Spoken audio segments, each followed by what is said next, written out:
Bonjour à tous, bienvenue dans un nouveau tuto Alltricks. Aujourd'hui, je vais vous apprendre à mieux comprendre comment régler vos suspensions. Pour bien régler ces suspensions, il va falloir comprendre comment elles fonctionnent. On va parler dans ce tuto des 3 réglages principaux qui vont influer sur vos suspensions. Il y a premièrement le sag, qui veut dire l'enfoncement du vélo lorsque vous montez dessus. En gros, c'est le réglage à votre poids. Il va y avoir la compression, c'est la vitesse à laquelle va s'enfoncer votre suspension. Et le 3e réglage, le rebond, la détente, c'est la vitesse à laquelle va se détendre votre suspension une fois qu'elle est enfoncée. Alors évidemment, les réglages suspension, c'est quelque chose qui est très personnel. Moi, je vais vous apprendre la méthode pour partir d'un réglage de base et ensuite, il faudra évidemment, avec le temps, affiner selon votre convenance. Première étape, il va falloir régler le sag du vélo, c'est-à-dire l'enfoncement du vélo lorsque vous montez dessus. Pourquoi est-ce que c'est important d'avoir un bon réglage de précontrainte? Tout simplement parce qu'en fait, la suspension ne travaille pas que dans l'enfoncement, elle travaille aussi dans la détente. C'est-à-dire que lorsque vous allez rouler dans un trou, par exemple, il faut que la fourche puisse descendre dans le trou. Donc, c'est important d'avoir du débattement qui est toujours disponible quand vous êtes sur le vélo. Le réglage du sag se fait en fonction de votre poids.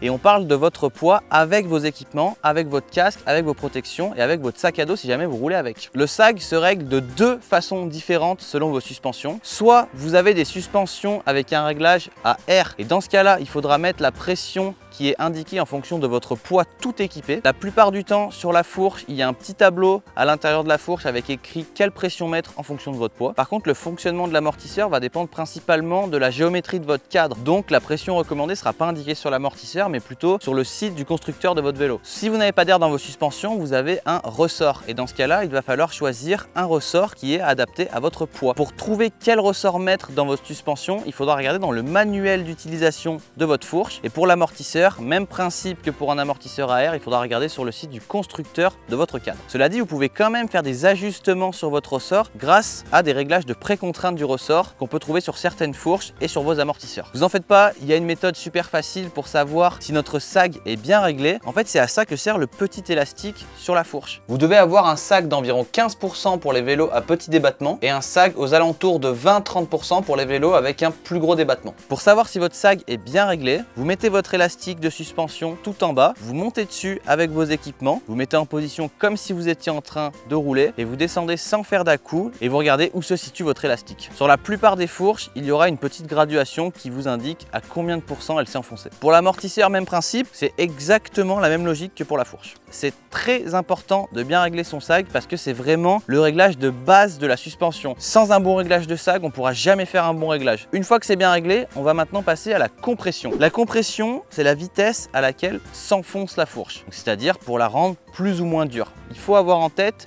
que plus votre compression est ouverte et mieux va fonctionner la fourche. Par contre, si vous roulez et que vous ressentez le besoin d'avoir une fourche un petit peu plus dure, vous pouvez refermer de quelques clics. Ça va vraiment être au feeling ce genre de réglage. Plus votre suspension va être molle, plus ça va être confortable et plus votre vélo va encaisser, notamment dans les parties racines, rochers. Mais à l'inverse, plus votre suspension est molle, plus le vélo va être collé au sol. Donc si vous avez besoin d'un vélo un peu plus nerveux, un peu plus joueur, il va falloir durcir un peu la suspension. Et ça, encore une fois, c'est un réglage qui est personnel. Si jamais en roulant, on a envie d'un réglage un peu plus confortable, qui encaisse un peu plus, on réduit un peu la compression. Si jamais par contre on se sent un peu collé par terre, qu'on a envie d'avoir un vélo un peu plus joueur, là on va refermer légèrement la compression. Si jamais vous voulez changer le réglage de votre suspension, n'allez pas aux extrêmes. Si vous voulez durcir un petit peu, durcissez un tout petit peu pour voir comment va se comporter le vélo pour ne pas être trop surpris. La plupart du temps sur votre fourche, le réglage de compression est en haut. Vous pouvez trouver soit un réglage de compression globale, soit sur les fourches plus haut de gamme, un réglage de compression haute et basse vitesse. Vous allez avoir un réglage différent pour quand la fourche s'enfonce très vite et pour quand la fourche s'enfonce plus lentement. Le réglage lent, ça va être pour les sauts. Quand vous prenez un saut, la fourche s'enfonce lentement. Et le réglage rapide va être pour tout ce qui est racines, petits chocs, cailloux. C'est ce qui fait l'intérêt d'avoir des fourches plus haut de gamme. Vous avez un réglage qui est plus complet. Pour l'amortisseur, même principe. Pour le réglage de compression, la plupart du temps, le réglage va être bleu et vous allez avoir soit un réglage de compression globale, soit un réglage de compression haute et basse vitesse. C'est exactement la même logique que pour la fourche. Là, encore une fois, si vous avez un doute, l'élastique de vos suspensions sert typiquement à ça. Vous partez d'en haut d'une descente, en arrivant jusqu'en bas, il faut que l'élastique ait travaillé sur l'entièreté du débattement. Si jamais votre fourche s'est enfoncée de moitié, ça veut dire que vraiment vous avez une fourche qui est beaucoup trop dure. Si vous avez 160, 180, 200 mm de débattement, c'est pour pouvoir utiliser tout ce débattement. Ça sert à rien d'avoir une fourche trop dure sur laquelle vous n'allez pas utiliser le débattement en entier. Pour finir, on va régler la détente du vélo, c'est-à-dire la vitesse à laquelle le vélo repart une fois qu'il était enfoncé. Ce réglage-là va être un peu plus sensible parce qu'il va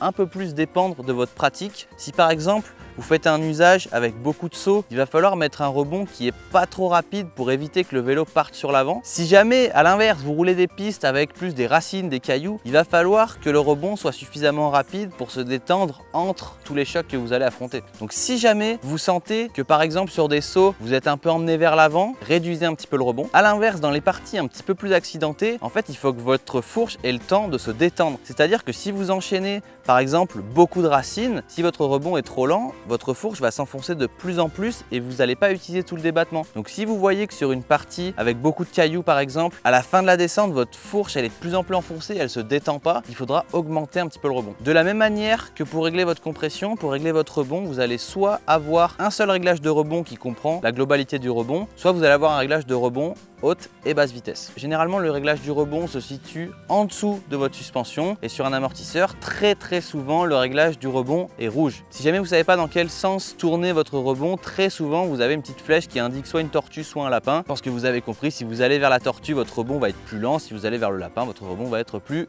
rapide. Vous pouvez également, pour tous ces réglages de compression et de rebond, très souvent, dans le manuel constructeur du vélo ou de la fourche, vous avez des réglages de base qui sont préconisés. N'hésitez vraiment pas à partir du réglage qui est préconisé par le constructeur parce qu'ils sont les mieux placés pour savoir comment bien faire fonctionner les suspensions. Tout ça, c'est le réglage théorique. Il va y avoir une grande partie de feeling et la première chose que vous pouvez faire, c'est de tester un petit peu la suspension de votre vélo comme ça, en montant dessus, en appuyant dessus pour voir comment ça se comporte. Vous allez tout de suite sentir si la fourche est dure comme du bois ou si à l'inverse elle est vraiment trop molle, si le rebond est trop rapide, si vous avez l'impression d'être sur un bâton sauteur. N'hésitez pas à faire des tests au sol comme ça pour voir si le vélo se comporte bien. Et surtout, important, il va falloir que vous coordonniez votre fourche et votre amortisseur. Il faut que quand vous mettiez vos mains sur la selle et le guidon, que vous ayez l'impression qu'il s'enfonce uniformément entre l'avant et l'arrière et qu'il remonte uniformément entre l'avant et l'arrière aussi. Il faut que votre vélo soit équilibré. Et maintenant, la dernière étape, la plus importante, prenez votre vélo et allez rouler. Parce que le réglage de suspension, il se fait en roulant, en ressentant ce dont on a besoin. Donc n'hésitez pas à rouler, à tester des réglages, à mettre un peu plus dur, un peu plus mou, un peu moins de rebond. N'hésitez pas non plus à noter ce que vous faites et à voir dans quel cas est-ce que vous vous sentez le plus à l'aise. Et surtout, pensez bien, surtout quand vous faites un nouveau réglage sur vos suspensions, à mettre les élastiques en bas. Vous devez voir à quel point la fourche a utilisé le débattement disponible. Vous devez utiliser quasiment tout le débattement sur les descentes. Si vous avez un vélo avec une fourche ou un amortisseur en 160 mm, c'est pour utiliser les 160 mm. Vous pouvez évidemment garder une petite marge d'erreur en cas de vraiment gros choc. Testez votre vélo, testez des réglages, voyez ce qui est le mieux pour vous. N'hésitez pas à changer un petit peu et vous allez finir par trouver le réglage ultime. Bravo, vous savez maintenant faire le réglage de base de vos suspensions. Vous n'avez plus qu'à aller rouler et je vous dis à bientôt dans un nouveau tuto.